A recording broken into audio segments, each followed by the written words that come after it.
भाग्य विधाता book number 2। इसमें ब्रह्म कुमारी चंद्रा बहन जी का अनुभव है बाबा के साथ। अंतर्मन में उतर गया बाबा का अलौकिक स्नेह। अंतर मनसुलो बाबा యొక్క స్నేహం అనేది పూర్తిగా నిమగ్నమైపోయింది। मेरा लौकिक जन्म सन 1931 में कराची यानी अब पाकिस्तान में हुआ। भारत के विभाजन के बाद दिल्ली आना हुआ।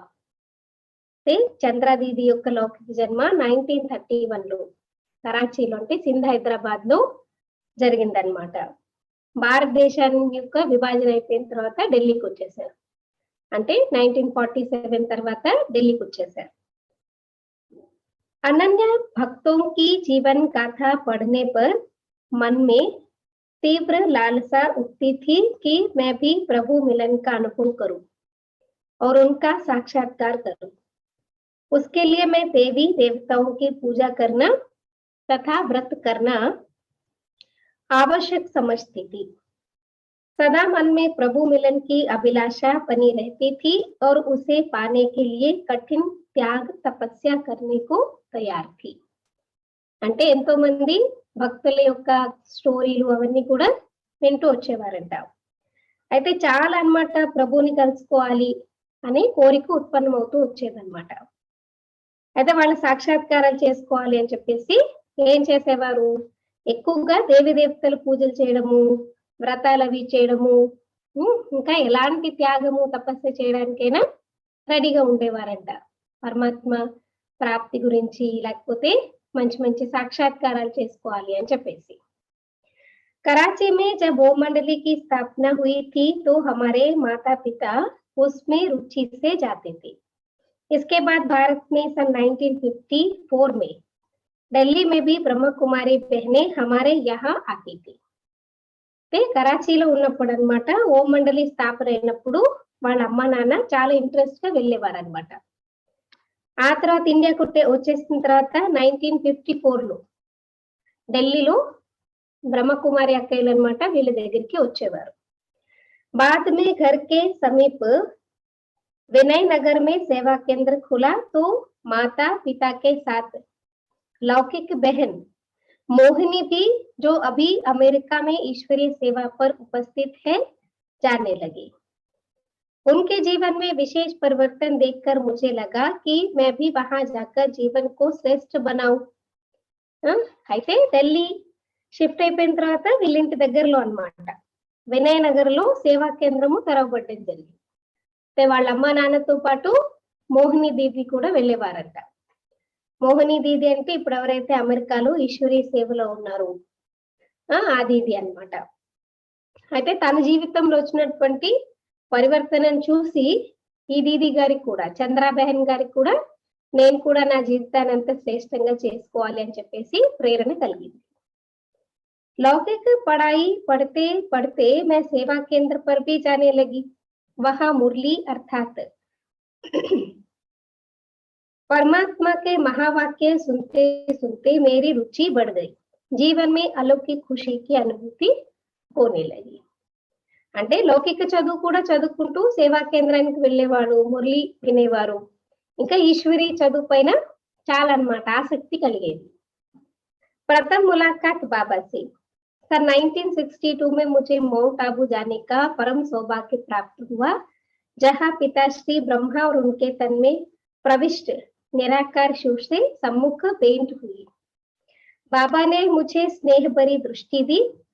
मुझे लगा जैसे कि नेत्र मार्ग से ही प्रेम के सागर का असीमित अलौकिक स्नेह मेरे अंतर्मन में उतर गया। అయితే 1962 లో ఫస్ట్ టైం అన్నమాట మౌంట్ ఆబూకి బాబాతో కలెక్ట్ జరుపుకోవడానికి బ్రహ్మ బాబా తను ద్వారా శివబాబాను కలుసుకునే అవకాశం లభించింది అనమాట। అయితే దీది చెప్తున్నారు బాబా నాకు స్నేహంగా అంటే స్నేహంతో కూడిన దృష్టి ఎలా ఇచ్చారంటే అంటే నా నేత్ర మార్గం నుంచి ఆ ప్రేమ సాగర్ యొక్క అపారమైన అలౌకిక స్నేహం పూర్తిగా అంటే నేత్రాలతో చూస్తూ చూస్తూ బాబా యొక్క ప్రేమ స్నేహము పూర్తిగా అంతర్ మనసులో ఒక స్టాంప్ లాగా అన్నమాట అంటే పూర్తిగా దిగిపోయింది। मेरी आंखों से प्रेम और खुशी के आंसू बह निकले मन ही मन मैं कह रही थी, हे भगवान, आखिर आपने मेरी पुकार सुन ही ली और स्वयं अपना बनाने आ गए हैं। मैं कितनी खुश नसीब हूँ। बाबा का मुस्कुराता हुआ चेहरा, दिव्य ज्योति युक्त आंखें, मीठी मीठी बातें तथा सहज व्यवहार ने मेरा मन हर लिया। उनके व्यक्तित्व में इतनी कशिश थी जो चुंबक समान हमें बार बार सम्मुख खींच लेता था। అంటే చిన్నప్పటి నుంచి భక్తి చేసి దేవి దేవతలు పూజ చేసి సాక్షాత్కారాలు చేసుకోవాలి భగవంతుణ్ణి అని ఎంత కోరుకున్నారో, ఇప్పుడు ప్రత్యక్షంగా భగవంతుని కలుసుకున్న తర్వాత తనకి చాలా అన్నమాట. ప్రేమతో, సంతోషంతో కళ్ళంట నీళ్ళు వచ్చేసాయి.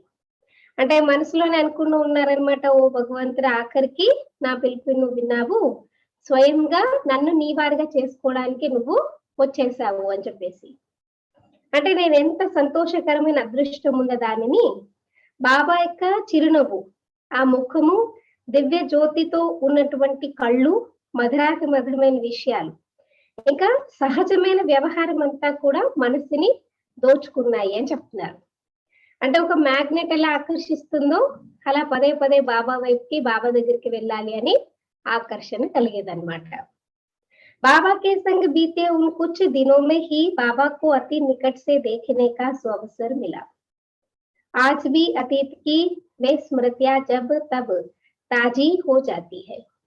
ఏ బాబాతో కలుసుకున్నటువంటి, గడిపినటువంటి ఆ క్షణాలు, ఎంత దగ్గరగా చూసినటువంటి ఆ క్షణాలు, అంటే ఎంత గొప్ప అవకాశం నాకు లభించింది అంటే, ఈ రోజు కూడా అతీతంలోకి వెళ్ళి ఆ స్మృతులన్నిటినీ గుర్తు తెచ్చుకుంటే ఇంకా ఇప్పుడే జరిగాయన్నట్టు అనిపిస్తుంది అంటున్నారు. सचमुच उनमें कितनी असाधारण प्रतिभा थी। त्याग, तपस्या और सेवा की वे साकार प्रतिमूर्त थे। उनका जीवन विश्व के इतिहास में अद्वितीय उदाहरण था और हम बच्चों के लिए आदर्श और अनुकरणीय है. అయితే బాబా యొక్క త్యాగము, తపస్య, సేవ ప్రతి తనకున్నటువంటి భావన, వీటన్నిటి గురించి వర్ణిస్తున్నారు. बाबा हमारे साथ खेल खेलते थे. पिताश्री ब्रह्मा बुजुर्ग थे, फिर भी बच्चों को खुश करने के लिए बड़ी चुस्ती से बैडमिंटन का खेल खेलते थे. ఆలోచించండి, బాబాకప్పుడు నియర్లీ అంటే ముసలాయననే కదా, ఎందుకంటే 60 years ఏజ్ లో పరమాత్మ ప్రవేశించారంటే కొంచెం ఏజ్డే అయినా పిల్లల్ని సంతోషించడానికి బాబా ఏం చేసేవారంట, చాలా ఉమంగ ఉత్సాహంతో बैडमिंटन ఆడేవారంట పిల్లలతో పాటు. जब बाबा हमारे साथ खेलते थे तब एकदम लाइट हाउस और माइट हाउस अनुभव होते थे. బాబా వాళ్ళతో బ్యాడ్మింటన్ ఆడేటప్పుడు మొత్తం అన్నమాట లైట్ హౌస్, మైట్ హౌస్ గా అనుభవం అయ్యేది. एक बार बाबा ने मुझे पूछा, बच्ची जानती हो किसके साथ खेल खेल रही हो. అయితే ఒకసారి అక్కని అడిగారంట, నీకు తెలుసా నువ్వెవరితో ఆటలాడుతున్నావు అని. शो बाबा के साथ खेल रही हो ना, ऐसा न सिर्फ शब्दों में कहा लेकिन व्यावहारिक रूप से अनुभव कराया. ఏ బాబా అన్నారనమాట, శివబాబాతో కూడా ఆడుతున్నావు అంటే ఊరికే నోట్తో చెప్పడం కాదనమాట, వ్యావహారిక రూపంలో కూడా బాబా చెప్పుకుంటూ వచ్చారు, అనుభవం చేయించారు. बाबा में इतनी अलौकिकता थी कि उनका व्यक्तित्व साधारण मनुष्य से भिन्न लगता था. అంటే బాబాలో ఎంత అలౌకికత ఉండేదంటే ఆయన వ్యక్తిత్వము మామూలు మనుషులతో కొంచెం డిఫరెంట్ గా, అంటే కొంచెం విశేషంగా అనిపించేది. एक बार बाबा मुझे गौशाला में ले गए. वहां सिर्फ 2 गाय थी. एक गाय बैठी थी तो बाबा ने कहा कि यह गाय बीमार है. हमने सोचा कि बाबा गायों के भी डॉक्टर है. बाबा ने देखभाल करने वाले बच्चों को कुछ निर्देश दिए कि इस गाय को यह खिलाना और यह दवाई देना. दूसरे दिन मुरली में बाबा ने कहा, गाय को भी इतनी अकल है कि घास खाने के बाद जुगाली करनी है. अगर नहीं करती है तो समझा जाता है कि वो बीमार है. ऐसे बाबा तुम बच्चों को भी ज्ञान घास खिला रहे हैं. दिन भर तुम्हें मंथन करना चाहिए, नहीं तो समझेंगे कि बीमार है. అంటే ప్రాక్టికల్ గా అన్నమాట బాబా ఎగ్జాంపుల్స్. ఒకసారి ఏం చేశారంట, అక్కని గోశాలకు తీసుకెళ్లారు. అందులో 2 ఆవులు ఉన్నాయంట. అందులో ఒక ఆవు కింద కూర్చుని ఉందంట. అయితే బాబా అన్నారంట, చూడు ఈ ఆవుకి అనారోగ్యం చేసింది అని. అంటే దీది అనుకున్నారంట బాబా ఆవులు కూడా డాక్టర్ అని. అయితే అక్కడ ఆవుల్ని కాచే ఆయన ఉంటాడు కదా, ఆయన పిలిచి చెప్పారంట, ఫలానా ఫలానా తిండి పెట్టండి, ఈ దవా ఇవ్వండి అని చెప్పేసి. తర్వాత రోజు బాబా మురళిలో చెప్పారంట, చూడండి ఆవుకు కూడా ఎంత తెలివి ఉంటుందంటే, ఏదైతే భోజనం పెడతామో ఆ గడ్డ ఏం చేస్తుంది, అది నెమరు వేస్తూ ఉంటుంది. నెమరు వేయకపోతే ఏమర్థమవుతుంది, అదేం తినట్లేదు నవలట్లేదు అంటే అనారోగ్యం చెందింది అని చెప్పేసి అర్థమవుతుంది. అలాగే బాబా కూడా మనకి ఏం చేస్తారు, రోజు జ్ఞానం అనే గడ్డిని తినిపిస్తారు. జ్ఞాన్ కా ఘాస్ కౌన్ సా మురళి కదా. జ్ఞానం అనే గడ్డి అంటే ఏంటి, మురళి వినిపిస్తారు కదా. సో మురళి వినిపించినప్పుడు దాన్ని ఏం చేయాలి, మీరు రోజంతా మంతనం చేయాలి. ఒకవేళ మీరు మంతనం చేయట్లేదు, చింతన చేయట్లేదు అంటే ఏమనుకోవాలి, వీళ్ళకి అనారోగ్యం అయ్యింది, అనారోగ్యం వచ్చింది అని బాబా అనుకుంటారు. सबको प्यार तथा सम्मान देकर आगे बढ़ाना, అందరికి ప్రేమనిచ్చి గౌరవాన్నిచ్చి అందరినీ ముందుకి తీసుకెళ్లేవారు బాబా. आजकल कोई किसी को निस्वार्थ प्यार नहीं देता, कोई सच्चे और शुद्ध प्यार से व्यवहार नहीं करता. बाबा सबको स्वाभाविक, सर्वश्रेष्ठ, संपूर्ण और सच्चा प्यार देते थे. ఈ మధ్య రేపుల్లో ఎవరెవరికి చూడు నిస్వార్థ ప్రేమ కదా, ఎక్కడ కూడా ఎవరు ఇవ్వరు. సత్యమైన శుద్ధమైన ప్రేమ అయితే వ్యవహారంలో కూడా రాదు. కానీ బాబా అందరితో సాత్వికంగా, స్వాభావికంగానే సర్వశ్రేష్ఠ, సంపూర్ణ, సత్యమైన ప్రేమను బాబా అందరికీ ఇచ్చేవారు. लाडले बच्चे ऐसा कहकर वे पुकारते थे तो आत्मा बोल उठती थी कि ये किसी सांसारिक व्यक्ति का प्यार नहीं है. ఓ అల్లారు ముద్దు పిల్లలు, లాడ్లే బచ్చే అంటే అనిపిస్తుంది ఆత్మకి. ఏంటంటే ఇలాంటి సాంసారిక వ్యక్తుల యొక్క ప్రేమ కానే కాదు, ఇది ఏ రకంగా కూడా అని అనిపిస్తుంది. इस प्रकार सच्चे प्यार से सिक्त होकर आत्मा अभूतपूर्व शीतलता और उच्च सौभाग्य का अनुभव करती थी. जब मनुष्य को प्यार मिल जाए तो वह कुछ भी करने को तैयार हो जाता है. प्यार पाकर तो मनुष्य जान भी न्योछावर कर देता है. కదా, మనుషులకి ప్రేమ దొరికింది అనుకోండి ఏం చేయడానికైనా రెడీ అయిపోతారు కదా. ఆ ప్రేమ వెనకతలు చూడండి, చాలా మంది చనిపోవడానికి కూడా వెనకంజ వేయరు. బాబా హమేషా संतुलन में रहते थे. बाबा रॉयल्टी के रूप थे तो साथ में नम्रता के भी.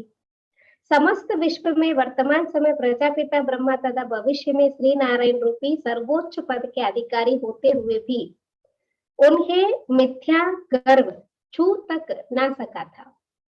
అంటే బాబా రాయల్ గా కూడా ఉండేవారు, మళ్ళీ అంతే నమ్రచితంగా ఉండేవారు. ఇప్పుడు సర్వశ్రేష్ఠ ప్రజాపిత బ్రహ్మ రూపంలో ఉన్నారు, మళ్ళీ భవిష్యత్తులో కాబోయే విశ్వ మహారాజు శ్రీనారాయణ. అయినా సరే బాబా ఎప్పుడు కూడా ఆయనకి మిథ్యాహంకారము, గర్వము ఎప్పుడు ఆయన అసలు టచ్ కూడా చేయగలిగేది కాదు అని చెప్తున్నారు.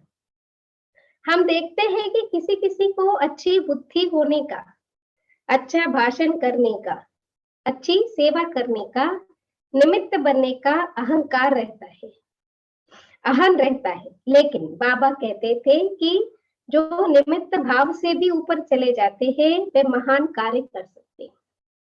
అంటే చాలా మందికి వాళ్ళ బుద్ధి యొక్క తెలివి గురించి కదా, మంచి మేము ఉపన్యాసం చెప్తామనండి, సేవ బాగా చేస్తామనండి కదా, స్వయం యొక్క అహం చాలా ఉంటుంది, గర్వం చాలా ఉంటుంది.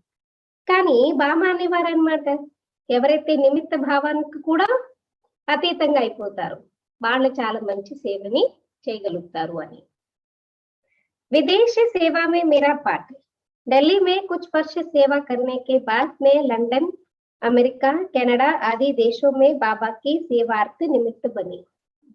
అయితే ఢిల్లీలో కొన్ని సంవత్సరాలు సేవ అయిన తర్వాత లండన్, అమెరికా, కెనడా మొదలగు దేశాల్లో కూడా బాబా సేవార్థము దీదిని పంపించారనమాట. ఏ దీది గుర్తుందా? చంద్రాబెహన్. అచ్చా, सन 1977 से अब तक मॉरिशस में सेवा पर उपस्थित हूँ. 1977 నుండి ఇప్పటి వరకు మారిషస్ లో సేవలో నేను బాబా యొక్క సేవలో ఉపస్థితమై ఉన్నాను అని చెప్పేసి చెప్తున్నారు. మోహినీబెన్ అంటే న్యూయార్క్, మనకి బట్టీలో కూడా కలిసేది చూడండి, అది ఇది యొక్క లౌకిక హక్క అన్నమాట. అచ్చా, ఓం శాంతి. ఓం శాంతి.